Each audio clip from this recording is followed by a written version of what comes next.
Hello everyone, সবাইকে আদাব ও নমস্কার। আজকে জয়িতা মম চ্যানেল থেকে খুবই মজার একটা রেসিপি শেয়ার করছি। আজ আপনাদের সাথে শেয়ার করব সজনে দিয়ে সর্ষে বাটা চচ্চড়ি। শুনতে কেমন লাগছে? দারুণ না? এইরকম সজনের চচ্চড়ি দিয়ে এক থালা ভাত খেয়ে নিতে পারবেন।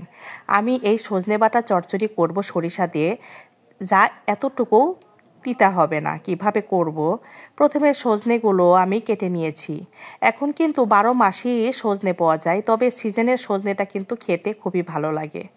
আমি বটি দিয়ে সজনেটা কেটে নিয়েছি, অনেকে ছুরি দিয়ে কাটতে পারে, আপনারা আপনাদের মতো কেটে নিতে পারেন। এই যে দেখুন, আমার কাটা হয়ে গেছে। এভাবে আমি সবগুলো একই সাইজ করে কেটে নিয়েছি। এই সজনে দিয়ে অনেক রেসিপি হয়, তবে আমার কাছে এই সর্ষে বাটা রেসিপিটা খুবই ভালো লাগে। তবে সজনের চচ্চড়ি শুধু সজনে দিয়ে দিলে হবে না, সাথে আমি এখানে কিছু আলু অ্যাড করেছি। আলুগুলো আমি মধ্যম সাইজ করে কেটে নিয়েছি। এবার আমি সরিষার তেলে দিয়েছি। আমি প্রথমে সরিষার তেল দিয়ে সরিষা ফোড়ন দিলাম, তারপর আলুগুলো আমি আগে ভেজে নেব। এই সজনের চচ্চড়িতে আলুগুলো এত খেতে ভালো লাগবে। আলুগুলো আমার প্রথমে ভাজার কারণ আলুর একটা কাঁচা গন্ধ থাকে, সেই গন্ধটা থাকবে না। আমার সজনেগুলো ধোয়া ছিল। এবার আমি সজনে দিয়ে আলুগুলো ভাজার পর দুইটা একসাথে সুন্দর করে ভেজে নেব। একটু এপিট এপিট করে ভাজানো হওয়ার পর আমি পরিমাণ মতো লবণ দেব। লবণ দিয়ে আর একটু নাড়াচাড়া করে আমি ঢাকনা দিয়ে দেব। ঢাকনা দেওয়ার পর আমি মিনিট 5 পর আমি তুলে নিলাম। এটা মৃদু আঁচে রান্না করতে হবে।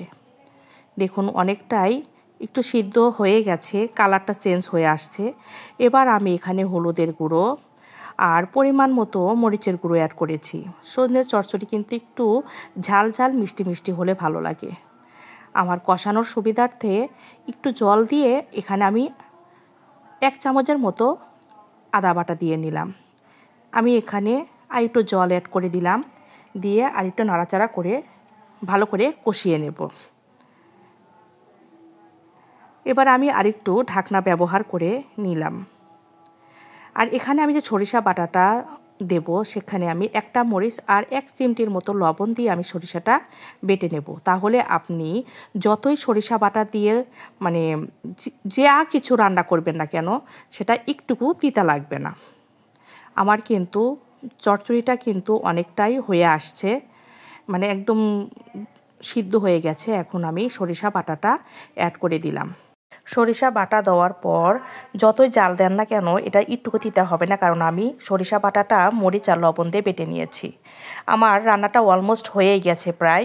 আমি নামানোর আগে 1/2 চামচের মতো চিনি অ্যাড করলাম, কারণ এটা একটু মিষ্টি মিষ্টি খেতে ভালো লাগে।